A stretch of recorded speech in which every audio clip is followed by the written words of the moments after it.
on my motorbiking travels again, this time to one of my favourite and often most frustrating places in the world, Eastern Europe. It's October, we've left it a bit late for the weather, but I feel I must experience this amazing route one more time before the tide of Western capitalism takes over completely. As always, I'm joined by my cameraman Steve and ever-faithful sound recordist Sean, who, as well as a foil or often cause of my ever-changing moods, is as usual guiding us on our journey. We're riding some 2,000 kilometres from Eastern Germany to Poland, back to the Czech Republic, across Slovakia and into Hungary, and journey's end, the stunning city of Budapest. This is the story of riding a motorcycle and every emotion that I possess to complete one of the strangest yet most fascinating motorcycle rides. Welcome to Riding Eastern Europe.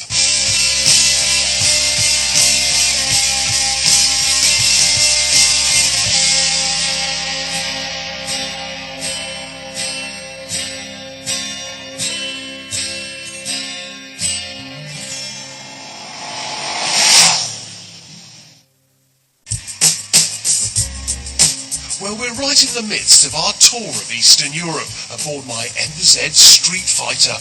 We've traversed Eastern Germany and Poland, and now we're in the Czech Republic, heading to Prague, which is some 200 kilometres from the Polish border.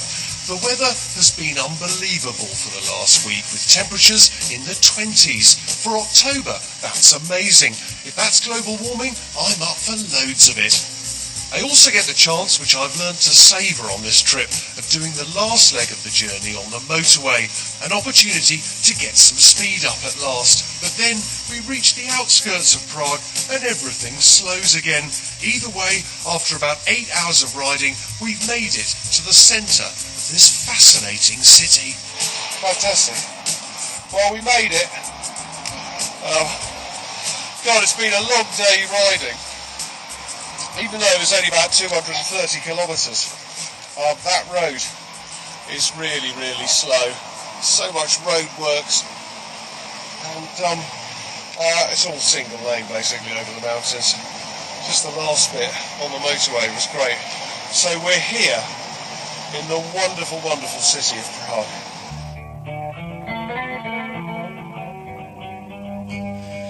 Prague surely is one of the true gems of Eastern Europe.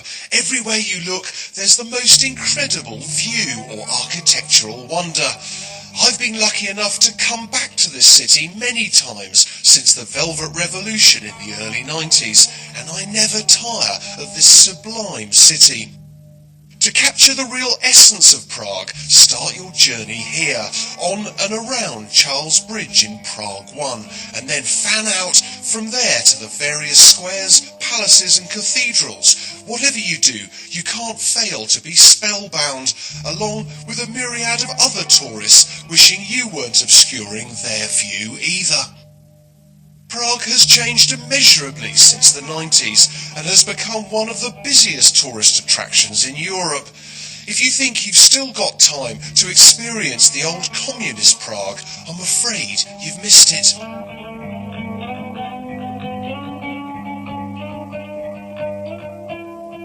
Well, this isn't really one of my favourite places, but it's a place you've got to come to. This is the old town square right in the middle of Prague. And would you believe over 23 million tourists come through here a year? Now, we're sort of towards the end of October, and it is still absolutely packed.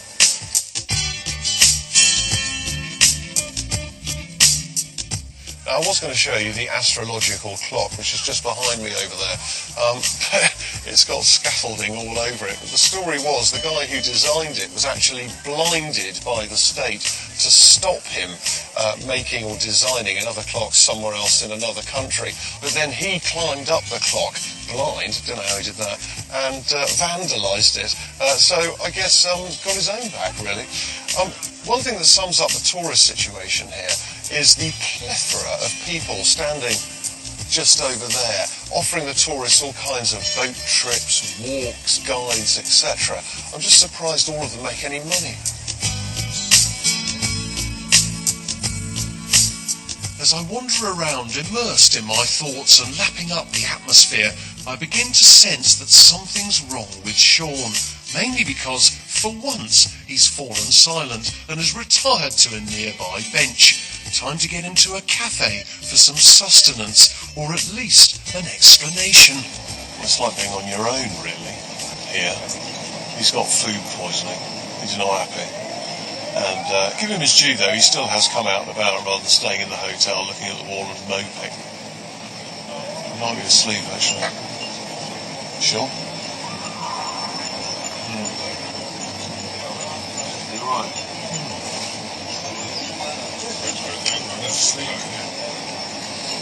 He was asleep. Poor Shawnee. Do you know what, on trips like this, if you are away for a long period of time, get ill. It's just not very nice at all. I have to say, Shawnee's bearing up quite well.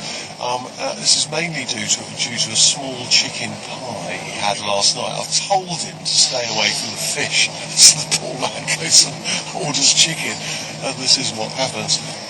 I have to say, mate, I do feel that you're doing well there. Because most sound recorders would just sit in the room and go, oh, too little, too late.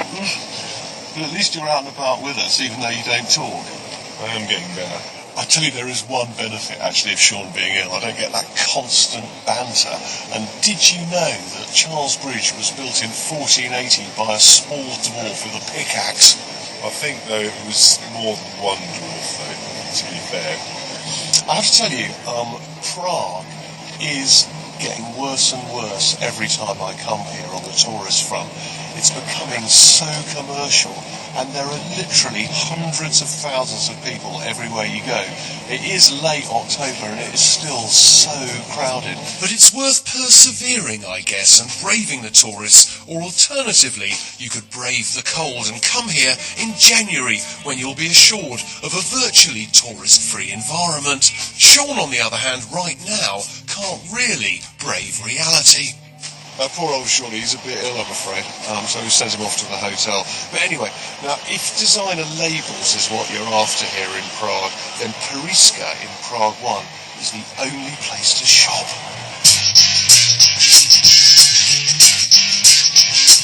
Prague is now really like any other European city for designer shopping.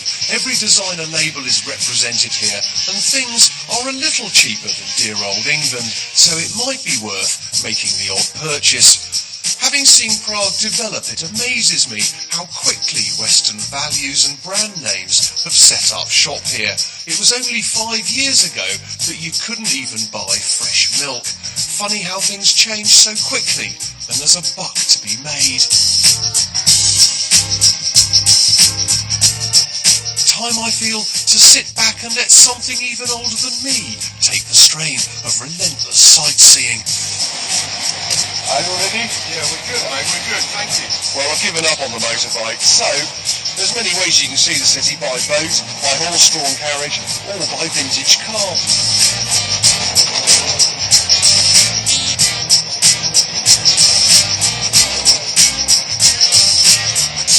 Few car bumps out there. This is actually a 1932 Tantra, which is a Czech type of car, really. You don't see them really out of the Czech Republic, and it's fully restored. Even though it sounds on its last legs, it is absolutely beautiful. Lovely wooden veneer on the dashboard, beautiful old leather seats, and the quintessential tartan rug to keep yourself warm or just sit on. It's all rather pleasant. I'll tell you what, if Sean was in this car, he wouldn't be enjoying it at all, because what you don't know is the very distinct smell of petrol. And the engine sounds like there's 6 or 7 elves in it. Desperately trying to keep it on the road.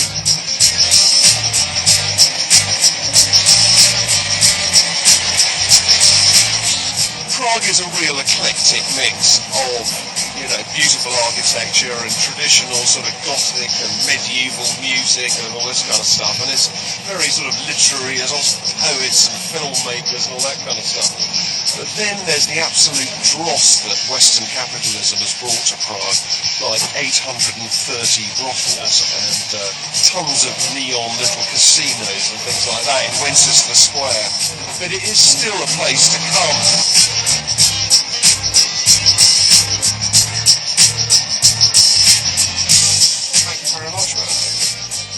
That's the kind of thing that I would not normally do, actually. But I thoroughly enjoyed it. Prague is one of those destinations where there's never enough time on one trip to feel you've done it all. As normal, time has run out and we're ready to leave it all behind. Well, Sean seems to have fully recovered. It was a bit of a slight contract, I have to say.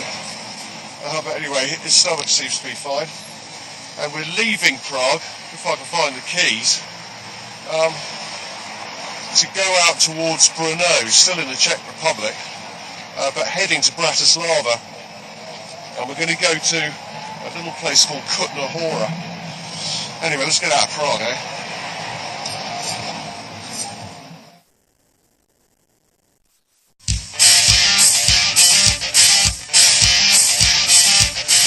Welcome back, and we're heading out of Prague towards Brno. Now, I've told Sean, fresh from his food poisoning, to take the motorway out of Prague, signposted to Brno. But as always, Sean seems to think he knows better. So Henry's just signalled that he needs to stop at a petrol station. So we're looking for the next opportunity for petrol. I also think I'm going to get a shower of abuse at the next petrol station because I've taken us the scenic route, shall we say, or the signposted route, even though he asked me to take the motorway. So, brace yourselves. For someone who's never been here before, and I know I don't know my way around, right, and I freely admit that, yeah, but you really do well. You know, we're on A roads doing 30 miles an hour. Yeah, we can't shoot from the side, can't shoot from the back. We could be on the motorway, we could have got there by now. Yeah, but no, I tell you, but you will have none of it, right? You're a stubborn idiot, mate, honestly. Do you get to see some noise? I'm not here to see things, I'm here to make a show. Yeah? I've seen this a million times, I've been here a million times. You know, going 30 miles an hour, freezing my off because of you. You know, I'm sorry, for someone who's been here 20 odd times, he still doesn't know his way around, so, I'm just going to follow the road signs. I'm not going to listen to someone who doesn't really know his way around. You've got to admit you're in the wrong, haven't you? Yeah, I am. Yeah, I am. Alright. I am. How many miles was it? 50 miles like this? No, it's about 40 miles. Yeah. So it's going to take us 2 hours. No, I mean, we should be there by... I'll be having coffee now. There. I forgive you now. For leading me up the garden path. I know you've been ill. It's so difficult when someone's ill on the trip. I've got a bit of a cold this morning. I feel as though I've got a bit of a cold. But, you know, it just slows things down. Obviously, when you're living with him for 2.5 weeks or something, you've got to deal with all his personal problems and his stomach. I do feel sorry for you, mate. And I know I ranted at you, and I'm sorry, okay? But I love you dearly. Normally, he is brilliant with directions. It's just that I've been unfortunate to be on this road a few times before. And I know it's horrendous. It's just because we go 30 miles an hour on a motorcycle, you know, what's the point? I could have taken a C90 granny bike, you know, one of those pizza delivery bikes. You know, I got there just as quick. If you haven't been watching shows before, this is my motorcycle, which is an MZ, obviously native to Eastern Germany, actually, or Eastern Europe. And a fantastic motorcycle. This is one of the new ones. It's the 1000 Street Fighter, which is German for Street Fighter. Great bike.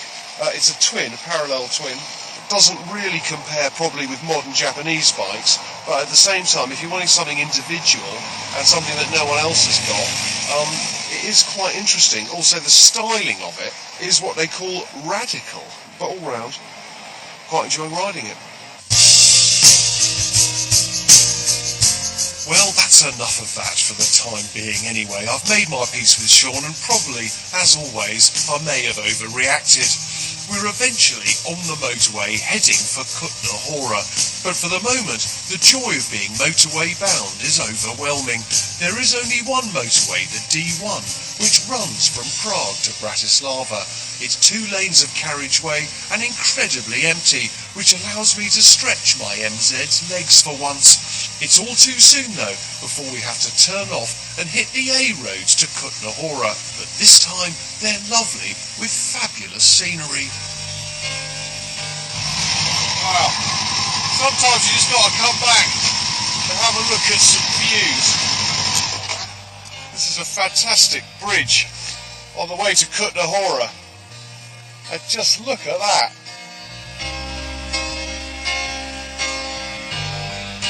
Do you know what? Eastern Europe is so full of surprises. I mean, that looks just like Canada, doesn't it? Absolutely beautiful. I tell you what, it's a little bit cold though on the bike. But when you stop and there's no wind, it's just absolutely lovely. And the colours of autumn in the trees. Magical. Magical. I can't for the life of me tell you what this river is, but it's typical of Eastern Europe. You never know what to expect round every corner, whether it's an oasis like this, or a horse and cart, or a MiG fighter abandoned in a field. And there's nothing so descriptive of what I'm talking about than our destination of Kutná Hora and the monastery just outside the town. After another hour of winding Czech A roads, we eventually reach one of the weirdest visitor attractions in the whole of Eastern Europe. Now, I've been to this place before, in Kutná Hora, this monastery, and hopefully they'll let us film in here. And it is probably one of the most extraordinary places I've ever visited. From the outside, the monastery just looks like any other, but once you enter this place of worship, life takes on a whole different meaning. Have you ever seen a monastery decorated solely with human bones and skeletons? Well, the one here in Kutná Hora is, to my knowledge, the only one of its kind. It is quite amazing. This monastery was actually just like any other monastery up till 1511, when there was a plague here and about 40,000 people died. And a sort of half-blind Cistercian monk decided to decorate this place with these human remains.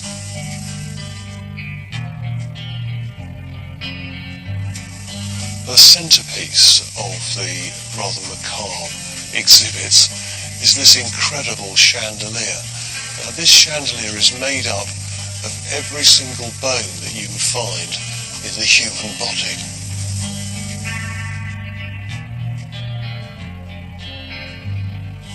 This is my second time here. I thought I might just light a candle. This place is unbelievable, and even on my second visit, it still sort of holds incredible feelings for me, actually. I don't know why, but there is just something absolutely extraordinary about it. And I implore you, if you are around Kutná Hora or in the Czech Republic, you've got to come here and just experience it. I've reported on millions of churches and all that kind of stuff, and nothing compares with this. It's just amazing.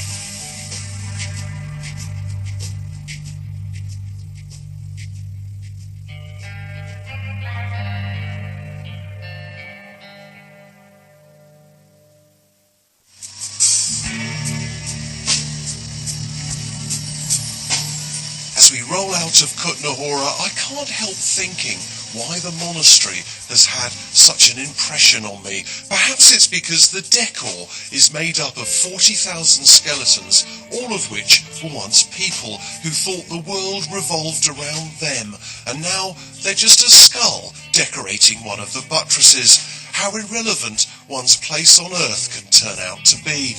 Must enjoy every day of being alive before I too form part of a chandelier. Either way, my introspective review of my life comes to a close as we enter the small but rather delightful town of Jihlava, and things are looking up as there's room at the inn. Now, in Jihlava, there's only one place to stay, which is the Grand Hotel here in the main square. Well, I say it's the only place we found. Anyway, look, I'll come and show you around. It is quite fun, because it may be a bit rustic and a bit communist, but it's the best thing you're going to get. this side of Prague. Right. So this is your lovely reception with the ubiquitous glass wall just over there. And after you, this is your lovely dining room. Now, I tell you what, it's a lovely bar actually, and it has got some kind of sort of nice ambience to it. I tell you what they do like in Eastern Europe, okay, is your lovely little chintzy curtains. Right, now you can have modern neon lights, you can have beautiful glass bars and all that kind of stuff, but they always have to have chintzy, lovely mesh curtains. So that was the bar cum restaurant, and this is my favourite lift I've ever found. Check this lovely brass door out. Isn't that great? Right, in you get. Oh, I should have Now, this health and safety in England. Get in, Sean, will you? Health and safety in England. Right, get the button here. Can you press the button? Okay. Right. Health and safety in England would love this. Right, out of the way. Sean, look at that. There's no protection whatsoever. It's all right, mate, you can get there. And it's got a nice leather feel to it, nice leather walls, which is good. Out. Go on. That's great. Well done. Now, look, before we just go into my room here, okay, just have a look at this. This is quintessential Rusky, all right? Look at these decorations up here. I mean, what is all that about, eh? And, it's dark here only because this other side's fused. But no worries, come on, let's have a quick look. Now, the rooms are actually quite capacious. This is mine, by the lift. Easy access, perhaps, but a nightmare with the lift going up and down annoyed me through the night. But you do get, there we go, have a look in here. Little bathroom, small but beautifully formed. Even get a hairdryer, actually, which I find quite amazing. Which is a nice one. Anyway, coming this way. Now then, this is the problem with the door. Hang on, no, you're going to have to go back. Corridor thinking. Excellent. And a large room, actually. And you've got your twin beds, all with duvets, which is nice. So that's my bed and that's someone else's, if you have the chance. Now, the problem, though, don't you love the little seating area to have meetings or a dinner for two, or the sofa over there to relax with your friends? Now, the telly, you don't get any cable here or anything like that, obviously, but you do get Sky News, actually. There is a small problem, which is typical Rusky, which is small telly, long distance to bed, can't see anyone, everyone's a pinprick. Gosh, well, after that whirlwind tour, I'm feeling slightly unusual. Time for bed, I think. The rest of Jalava will have to wait till the morning.